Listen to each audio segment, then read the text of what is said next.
Voyons voir quelques erreurs courantes à éviter avant de signer ton emprunt. Donc, en numéro 1, ne pas comparer le TAEG. Donc, c'est tout simplement le taux annuel effectif global. Il va inclure non seulement le taux d'intérêt sur lequel la banque se rémunère, mais aussi tous les frais annexes comme l'assurance emprunteur qui est obligatoire, les frais de dossier, tu peux les négocier, mais la plus souvent ça inclut.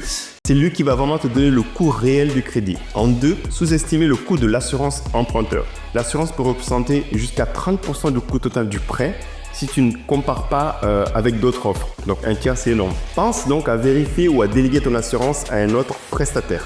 En 3, confondre taux fixe et taux variable. Donc un taux fixe reste le même tout au long du prêt, tandis qu'un taux variable peut augmenter en cas de hausse des taux d'intérêt sur le marché, les politiques monétaires, ou en période d'incertitude, il faut donc privilégier un taux fixe. La chance qu'on a en France, contrairement à d'autres pays comme les États-Unis, c'est que généralement, surtout sur des prêts immobiliers, je crois que c'est des taux fixes. Alors qu'aux États-Unis, tu peux avoir des taux variables et là, c'est vraiment une grosse inconnue et c'est beaucoup de risques. Et lorsque en fait en France, les taux étaient élevés et qu'ils vont redescendre, tu peux renégocier, moyennant des petits frais, ton taux à la baisse. Donc c'est vraiment un super avantage dont il faut bénéficier. Ok,